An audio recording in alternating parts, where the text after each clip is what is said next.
مانگیں، قرآن کریم ہمیں بتاتا ہے کہ اللہ تعالیٰ کو تمہاری کچھ بھی پرواہ نہیں، اور اگر تم دعاؤں کے ذریعے مجھ سے مدد نہیں مانگو گے تو فرماتا ہے کہ تمہیں میں اس طرح چھوڑ دوں گا کہ گویا مجھے تمہارے عواقب کی کچھ بھی پرواہ نہیں، کس حال میں تم کس بد انجام کو پہنچو، مجھ سے تمہارا تعلق کٹ گیا۔ اور یہ مضمون اسی دعا کے بعد بیان کیا گیا ہے۔ تو اس آخری خدا تعالیٰ کے فرمان کا اس دعا کے ساتھ بڑا گہرا تعلق ہے، اور یقین کی حد تک انسان یہ کہہ سکتا ہے کہ انسانی معاشرتی تعلقات اور خاندانی تعلقات دعا کی مدد کے بغیر کسی طرح سدھر نہیں سکتے۔ بہت سے رخنے ہیں انسان کے تعلقات میں جن رخنوں کی بعض دفعہ انسان کو خبر بھی نہیں ہوتی، اور وہ رخنے خلا پیدا کر دیتے ہیں تعلقات میں اور تعلقات کو کمزور کر دیتے ہیں۔ جیسا کہ بعض دفعہ کل پرزوں میں تعمیر کے وقت بلبلے رہ جاتے ہیں، اور جب غیر معمولی دباؤ میں وہ کل پرزے چلیں تو جہاں جہاں وہ بلبلے رہ جاتے ہیں وہاں سے وہ ٹوٹ جاتے ہیں۔ اسی طرح انسانی تعلقات میں بہت سے رخنے ایسے رہ جاتے ہیں جو تقویٰ کی کمی کی وجہ سے پیدا ہوتے ہیں، اور وہ کمزور مقامات ہمیشہ خطرے کا مقام بنے رہتے ہیں۔ جب بھی کبھی غیر معمولی دباؤ میں انسان آئے اور ابتلا بڑھ جائیں یا مشکلات نازل ہوں تو ایسے وقت میں ان کمزور جگہوں پر حملہ ہوتا ہے، اور پھر رخنے نمایاں طور پر پھٹ کر انسانی تعلقات کو پارا پارا کر دیتے ہیں اور بکھیر دیتے ہیں۔ تو یہ مضمون عمومیت کے لحاظ سے آپ سمجھ لیں تو تفصیل سے جب آپ اپنے تعلقات پر غور کریں گے تو آپ کو معلوم ہوگا کہ جب بھی تعلقات کسی دباؤ میں آئیں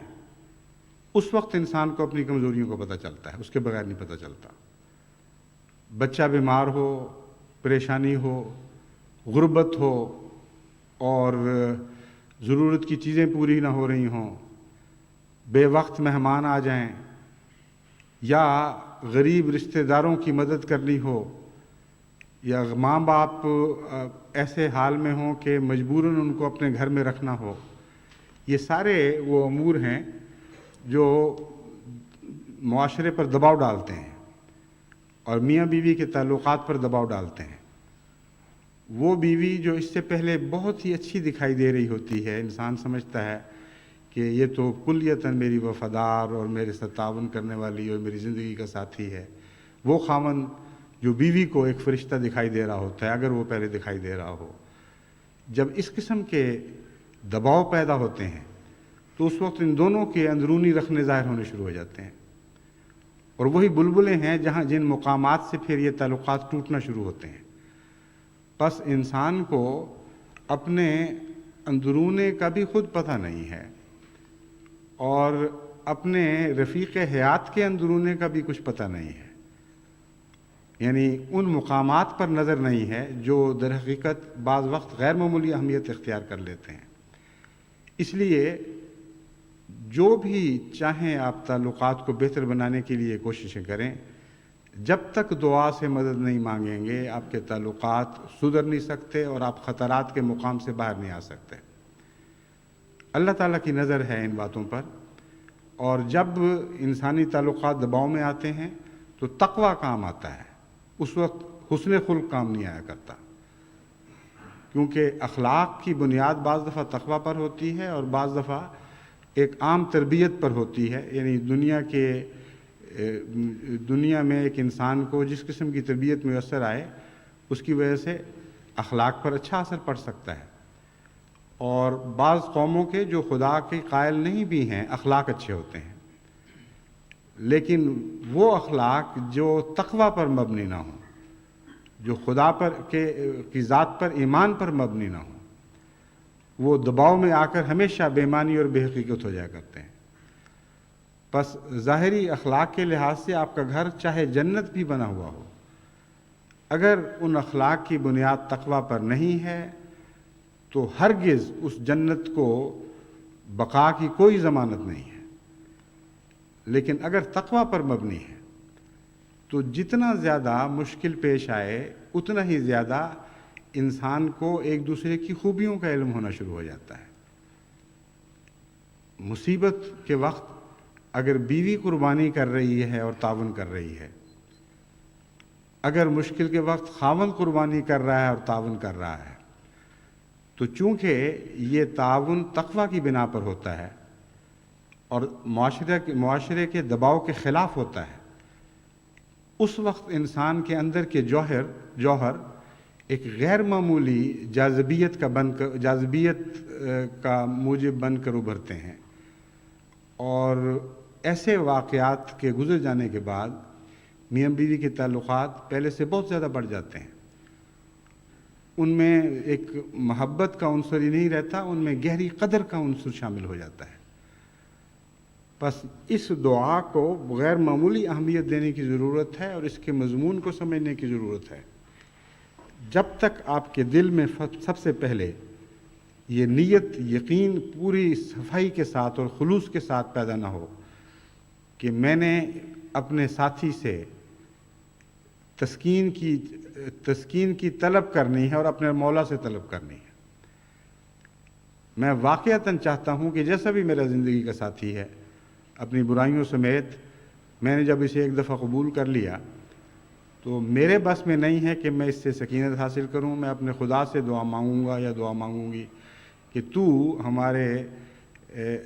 لیے ہمارے درمیان ایک دوسرے کے لیے سکینت رکھ دے اور ہمیں آنکھوں کی ٹھنڈک عطا فرما. وہ لوگ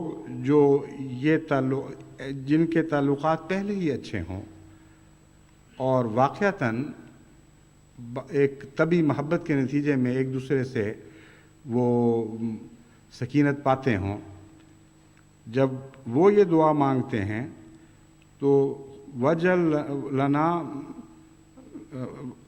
وجعلنا للمتقین اماما والا حصہ ان کی محبت کے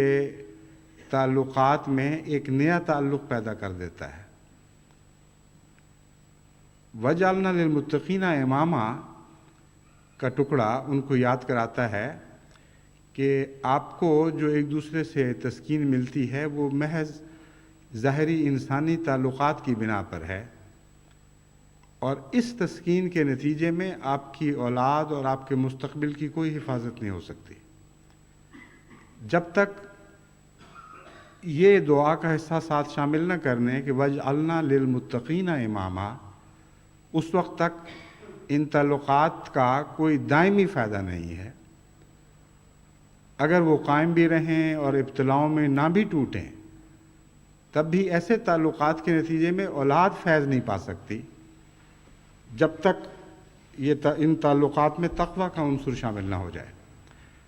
بس دعا کا یہ دوسرا حصہ وجعلنا للمتقین اماما انسان کی توجہ ان تعلقات کے معال اور مقاصد کی طرف پھیر دیتا ہے، اور انسان کو یہ خیال پیدا کرتی ہے یہ دعا کہ ہمیں صرف حال پر راضی نہیں رہنا چاہیے بلکہ مستقبل کی تلاش کرنی چاہیے. اور جب تک ہم متقیوں کے پیش رو نہ بن جائیں اس وقت تک ہمیں آپس کے تعلقات میں خوش ہونے کا کوئی جواز نہیں ہے. یعنی یہ دعا یہ اس طرف توجہ دلاتی ہے. چنانچہ جن کے تعلقات اچھے ہیں ان کے تعلقات میں یہ دعا تقوی کے رنگ بھرنے لگتی ہے، کیونکہ متقیوں کا امام ہونے کی دعا اس طرف بھی اشارہ کرتی ہے کہ اگر تم واقعتاً متقیوں کا امام بننا چاہتے ہو تو تقوی میں ان سے آگے بڑھنے کی کوشش کرو، کیونکہ امامت کا مضمون بتاتا ہے کہ جس چیز میں کوئی انسان امام ہو، اس کا پیش رو ہو، ان باتوں میں وہ سب سے آگے ہو. تو یہ دعا صرف ایک دعا نہیں رہ جاتی بلکہ عملاً زندگی کی ایک تشکیل نو میں حصہ لیتی ہے. اور وہی مضمون جو میں نے پہلے بیان کیا تھا میاں بیوی کے تعلقات میں، وہی مضمون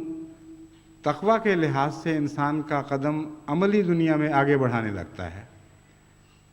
اور جب ایک انسان کہتا ہے کہ مجھے متقیوں کا امام بنا، تو اس سے صرف یہ مراد نہیں ہے کہ میری نسلوں میں متقی لوگ پیدا ہو جائیں، بلکہ مراد یہ ہے کہ مجھ میں تقوی کہ وہ جوہر پیدا فرما اور اس شان کا تقوی عطا کر کہ میری اولاد یا ہماری اولادیں واقعتاً ہمیں اپنا امام سمجھیں، یعنی ماں باپ ہونے کے لحاظ سے وہ اس بات پر فخر نہ کریں کہ فلاں لوگ ہمارے آباء و اجداد تھے، بلکہ تقوی کے لحاظ سے وہ یہ بات فخر کے ساتھ بیان کیا کریں کہ ہمارے آباء و اجداد متقی تھے۔ یہ وہی مضمون ہے جیسے وہ لوگ جو صحابہ کی اولاد میں سے ہیں، آج کل جب ان سے تعارف ہو تو بڑے فخر کے ساتھ اور جائز فخر کے ساتھ یہ بیان کرتے ہیں کہ ہمارے آباء و اجداد میں فلاں صحابی تھا، ہمارے ننھیال میں فلاں بزرگ تھا جس کو بیعت کی توفیق ملی، ہمارے ددھیال میں ایسا شخص تھا۔ تو وہ لوگ واقعی متقیوں کے امام تھے، ان معنوں میں کہ ہر متقی ان کی طرف منسوب ہونے میں فخر حاصل کرتا ہے۔